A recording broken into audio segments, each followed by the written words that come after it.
भारत माता की। भारत माता की। भारत माता की। बाबा गरीबनाथ के ई पावन धरती पर अपने सबके अभिनंदन करे छी। खुदीराम बोस, जुब्बा सहनी और पंडित सहदेव झा के ई वीर भूमिका गोर लगे छे। आज चौथे चरण का मतदान चल रहा है। आप सभी जनता जनार्दन के आशीर्वाद से बीजेपी और एनडीए के पक्ष में आंधी चल रही है, आंधी। यहां बिहार में भी जंगल राज वाली पार्टी चारों खाने चित्त होने जा रही है। और मैं हिंदुस्तान में जहां जहां गया, बिहार में जहां जहां गया, एक ही आवाज आ रही है, एक ही स्वर सुनाई दे रहा है। फिर एक बार, फिर एक बार, फिर एक बार। भाइयों और बहनों, ये देश का चुनाव है। ये हिंदुस्तान का भविष्य तय करने का चुनाव है। ये चुनाव देश का नेतृत्व चुनने का चुनाव है। कौन है जिसके हाथों में हम ये देश की बागडोर दें, इसका निर्णय करने का चुनाव है। देश कांग्रेस वाली कमजोर, डरपोक और अस्थिर सरकार बिल्कुल नहीं चाहता। आप अपने मोहल्ले में भी ढीला ढाला पुलिस वाला पसंद करते हैं क्या? ढीला ढाला टीचर पसंद करते हैं क्या? टीचर भी मजबूत चाहिए कि नहीं चाहिए? जरा जवाब दीजिए ना। टीचर भी तो मजबूत चाहिए ना। मोहल्ले में पुलिस वाला भी मजबूत चाहिए ना। तो फिर देश को प्रधानमंत्री मजबूत होना चाहिए कि नहीं होना चाहिए? डरपोक प्रधानमंत्री देश चला सकता है क्या? आप कल्पना कर सकते हैं, ये लोग इतने डरे हुए हैं, इतने डरे हुए हैं, इनको रात में सपने में भी पाकिस्तान का परमाणु बम दिखाई देता है। अब ऐसी पार्टियां, ऐसे नेता जिनको रात में भी सोते सोते पाकिस्तान का परमाणु बम दिखाई दे, क्या इनको देश दे सकते हैं क्या? ऐसे लोगों को देश दे सकते हैं क्या? ये कांग्रेस के नेताओं के, इंडी गठबंधन के नेताओं के कैसे कैसे बयान आ रहे हैं। कहते हैं कि पाकिस्तान ने चूड़ियां नहीं पहनी है। अरे भाई, पहना देंगे।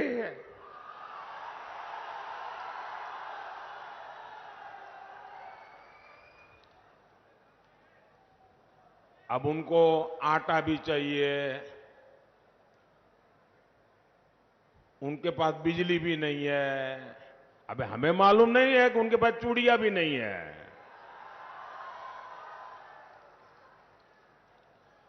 कोई मुंबई हमले में पाकिस्तान को क्लीन चिट दे रहा है, कोई सर्जिकल और एयर स्ट्राइक पर सवाल उठा रहा है।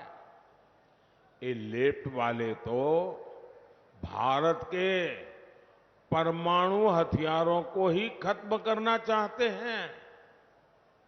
ऐसा लगता है जैसे इंडी गठबंधन वालों ने भारत के खिलाफ ही किसी से सुपारी ले ली है।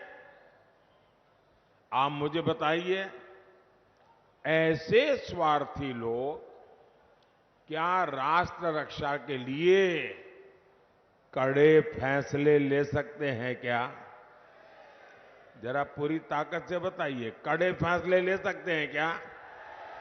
कड़े फैसले ले सकते हैं क्या? कड़े फैसले ले सकते हैं क्या? ऐसे दल जिनके अंदर कुछ ठिकाना नहीं, वो भारत को मजबूत बना सकते हैं क्या? मजबूत बना सकते हैं क्या? वो तो मजबूर बनाकर छोड़ेंगे। साथियों, मोदी पूर्वी भारत के राज्यों को, जो हिंदुस्तान का नक्शा देखें और सीधी लाइन बनाएं, तो जो पूर्वी भारत है, जिसमें हमारा बिहार है, हमारा झारखंड है, हमारा बंगाल है, हमारा उड़ीसा है, ये जो पूर्वी भारत के राज्य है, ऐसे राज्यों को विकसित भारत के विकास का ग्रोथ इंजन मानता है। इसलिए मैं विकसित बिहार, विकसित भारत के मंत्र पर काम कर रहा हूं।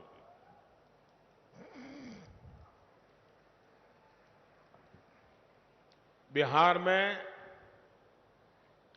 आधुनिक कनेक्टिविटी हो, लोगों का जीवन आसान बनाने का काम हो, युवाओं के लिए नए अवसर बनाने हो, कानून व्यवस्था को बेहतर बनाना हो, एनडीए सरकार हर दिशा में काम कर रही है।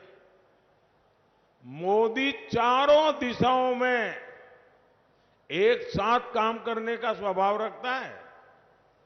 मुजफ्फरपुर और बिहार के लोगों ने दशकों तक नक्सलवाद का जख्म सहा है। पहले की सरकारों ने नक्सलवाद को पाला, पोसा और उसका आपके खिलाफ इस्तेमाल भी किया। अपराध हो, नक्सलवाद हो, इसकी वजह से बिहार में उद्योग धंधे सब चौपट हो गए। आपको वो दिन याद है ना, जब शाम होते ही घर में छिपना पड़ता था, बाहर निकलना बंद हो जाता था। ये जो फर्स्ट टाइम वोटर है ना, वो तो उस समय पैदा भी नहीं हुए होंगे। उनको तो पता ही नहीं होगा क्या मुसीबत थी। अपने जरा दादा दादी पिता माता को पूछिए, जंगल राज की जिंदगी कितनी भयानक थी, कितनी डरावनी थी। आरजेडी के जंगल राज ने बिहार को कई दशक पीछे धकेल दिया था। ये एनडीए की सरकार है जो बिहार में कानून व्यवस्था को पटरी पर लाई है। अब नक्सलवाद प्रभावित जिले भी तेजी से कम हो रहे हैं। जब शांति स्थापित हो रही है तो उद्योग भी लौट रहे हैं, निवेश भी आ रहा है। और आप जानते हैं, जब निवेश आता है तो रोजगार के भी मौके बढ़ाता है। साथियों, कांग्रेस और आरजेडी का इंडी गठबंधन भारत को बांटने में ही जुटा है। ये समाज को आपस में लड़ाकर अपने वोट बैंक के तुष्टीकरण में लगा है। आप लोग जानते हैं ना, कर्नाटका कांग्रेस सरकार ने क्या किया, ये समझने जैसा है। कर्नाटका में कांग्रेस की सरकार है, उन्होंने क्या किया, रातों रात वहां जितने भी मुस्लिम जातियां हैं, सबकी सब 100% सबके सब मुसलमानों को एक रात में हुक्म निकाल करके, ऑर्डर निकाल करके ओबीसी बना दिया। इसके कारण क्या हुआ, ओबीसी को जो आरक्षण मिला था उसमें उन्होंने डाका डाला। ओबीसी जो है पहले वाले, उनके पास कुछ बचा ही नहीं। अब मुझे बताइए, क्या ये मॉडल हम बिहार में लागू होने देंगे क्या? आपका आरक्षण पर कोई डाका डाले, आपको मंजूर है क्या? आपका आरक्षण कोई लूट ले, आपको मंजूर है क्या? और यहां बिहार में जो चारा वाले हैं, उन्होंने और भी खतरनाक बात कही है। वो तो कहते हैं कि दलित, महादलित, पिछड़े, अति पिछड़े, आदिवासी, इन लोगों को जो आरक्षण मिलता है वो उनसे लेकर के पूरा का पूरा वो मुसलमानों को देना चाहते हैं। साथियों, ये देश ऐसी कोई भी हरकत नहीं चला लेगा। और जो ये दलित, पीड़ित, आदिवासी, वंचित, ओबीसी इनका आरक्षण लूटना चाहते हैं ना, वो जरा लिख लो, ये मोदी है, जान की बाजी लगा दूंगा, लेकिन आपको न संविधान को हाथ लगाने दूंगा, न धर्म के आधार पर आरक्षण करने दूंगा, और न ही एससी, एसटी, ओबीसी का आरक्षण छीनने दूंगा।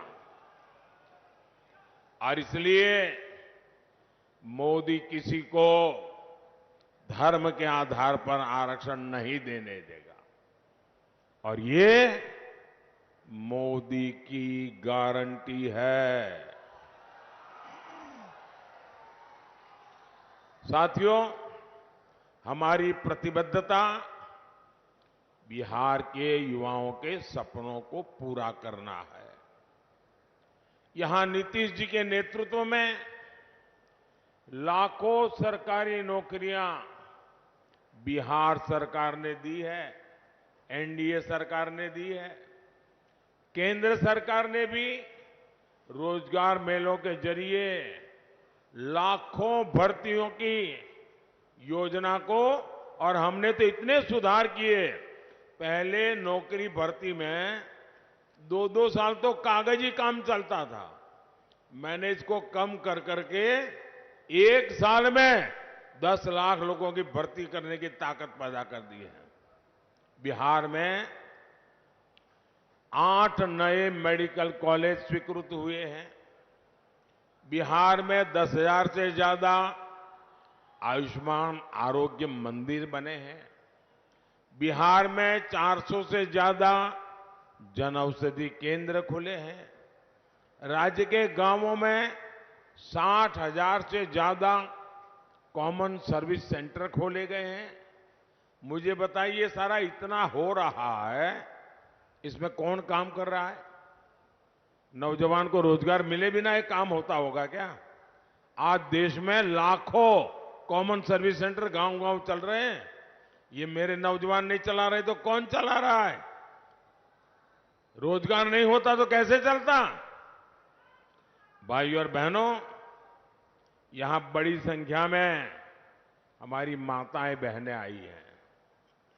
आप जरा याद कीजिए, 10 साल पहले महंगाई की स्थिति क्या थी? तब एक ही गाना चलता था और बिहार में तो बहुत चलता था, महंगाई डायन खाए जात है, महंगाई डायन खात जात है। तब महीने की 20,000 की आमदनी पर कांग्रेस सरकार आके कहती थी कि टैक्स दो। आज मोदी ने ऐसा सुधार किया है कि 50-60 हजार रुपए की आय तक आपको एक नया पैसा भी टैक्स नहीं देना होगा। अब ये बचत हुई कि नहीं हुई? तब गरीब तो फोन भी नहीं रख सकता था, फोन करना भी महंगा था। आज तो हर किसी के पास, यहां जितने लोग बैठे हैं ना, 80% लोगों के हाथ में मोबाइल होगा और बिल भी बहुत कम आता है। साथियों, कांग्रेस सरकार में गरीब परिवार की बहनों के लिए तो रसोई चलाना और भी मुश्किल था। तब मोदी नहीं था तो आपको मुफ्त अनाज और मुफ्त इलाज भी नहीं मिलता था। मुफ्त राशन की योजना ने गरीबों के 10 लाख करोड़ रुपए ज्यादा बचाए हैं, वरना ये पैसे उनको अनाज खरीदने में जाते। 10 लाख करोड़ रुपए इस देश के लोगों के जेब में बचे हैं। हमने जो मुफ्त योजनाएं चलाई है, उस मुफ्त इलाज की आयुष्मान योजना ने गरीबों के 1.25 लाख करोड़ से ज्यादा बीमारी के समय होने वाले खर्चे मोदी कर रहा है, इसलिए आपके पैसे बच गए। जन औषधि केंद्रों में 80% डिस्काउंट से दवाई बेचते हैं हम। 100 रुपये की दवाई 20 रुपया, 15 रुपया, 8 रुपया ऐसे मिलती है। ये सस्ती दवाई के कारण आज देशवासियों के करीब दवाई में जो खर्चा होता था, उसमें 30,000 रुपया कम होकर के 30,000 रुपये की बचत हुई है। साथियों, हर परिवार की बचत बढ़ाने वाली एक और गारंटी मोदी ने दी है। अब बिहार के हर परिवार में जितने भी बुजुर्ग हैं, जिनकी उम्र 70 साल से ऊपर है, 70 साल से ऊपर जो भी है आपके घर में, कुछ न कुछ तो दवाई लगती ही लगती है। 1,000-2,000 रुपए की दवाई तो लग ही जाती है। और जो बेटा मेहनत करता है, बेटी मेहनत करती है, उसी को खर्चा भोगना पड़ता है। वो अपने बच्चों के लिए खर्च नहीं कर पाता है, बुजुर्ग मां बाप के लिए करना होता है। अब मैं आपको कहता हूं, आपको वो खर्चा नहीं करना पड़ेगा। दिल्ली में आपका बेटा बैठा है, वो खर्चा मोदी करेगा। 5 लाख रुपया तक 70 साल से ऊपर के लोगों का इलाज का खर्चा मोदी करेगा। मैं बिहार के सारे युवाओं को कहूंगा, अब ये चिंता छोड़ दीजिए कि बुजुर्ग माई बाबू के इलाज के लिए पैसे कहां से आएंगे। अब उनका मुफ्त इलाज होगा और इसका इंतजाम अपने तीसरे कार्यकाल में, तीसरी बार जब मैं सरकार बनाऊंगा, मोदी खुद इस काम को करेगा। साथियों, कांग्रेस के समय में ये बल्ब आता है ना, लट्टू, एक एलईडी बल्ब 400 रुपये में आता था। मोदी ने इसकी कीमत घटाकर 40-50 रुपए कर दी। घर घर में सस्ता एलईडी बल्ब पहुंचाकर भी सरकार ने गरीब और मध्यम वर्ग की बिजली बिल में 20,000 करोड़ रुपए बचाए हैं। साथियों, मोदी ने आपका डबल मुनाफा करने वाली भी एक और योजना बनाई है, डबल मुनाफा। इस योजना से आपकी बिजली का बिल हो जाएगा जीरो। बिजली का बिल, जरा बोलो ना, बिजली का बिल जीरो। इतना ही नहीं, आप घर में बिजली पैदा करके आप हीरो बन जाएंगे। इस योजना का नाम है पीएम सूर्यघर मुफ्त बिजली योजना और उसका रजिस्ट्रेशन चालू है। सरकार ये योजना लॉन्च कर दी है। आपको भी मैं कहूंगा ऑनलाइन जाकर के आप अप्लाई कर दीजिए। इसके तहत छत पर सोलर पैनल लगाने के लिए सरकार आपको 75,000 रुपया देगी। 75,000 रुपया। जितनी बिजली चाहिए मुफ्त उपयोग करो, बाकी बिजली सरकार को बेच दो। यानी आप घर का बिजली का बिल जीरो, ऊपर से बिजली बेच करके कमाई। ये योजना मोदी लाया है। भाइयों और बहनों, किसानों का हित एनडीए की प्राथमिकता है। बिहार के लाखों किसानों को पीएम किसान सम्मान निधि के 22,000 करोड़ रुपए मिले हैं। 22,000 करोड़ आंकड़ा छोटा नहीं है जी। उसकी जेब में 22,000 करोड़ रुपया गया है। बिहार के गांव में 22,000 करोड़ रुपया जाता है ना, तो बिहार की इकोनॉमी दौड़ने लगती है। इससे यहां लीची, आम और दूसरी फसल उगाने वाले किसानों को बहुत फायदा हुआ है। ये हमारी सरकार है जिसने मुजफ्फरपुर की लीची को जीआई टैग दिया है। अब बीजेपी ने एक और बड़ी घोषणा की है। आने वाले 5 साल में हम फल सब्जियों के लिए विशेष स्टोरेज क्लस्टर बनाने वाले हैं। यही नहीं, आने वाले 5 साल में फूड प्रोसेसिंग के लिए भी हम तेजी से काम करेंगे।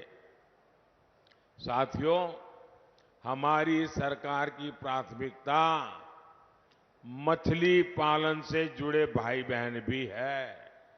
इन्हें मत्स्य संपदा योजना से हजारों करोड़ रुपए की मदद दी गई है। ये हमारी ही सरकार है जिसने किसान क्रेडिट कार्ड से मछुआरों को भी जोड़ा है और देश में पहली बार मछुआरों के लिए अलग मंत्रालय बनाया।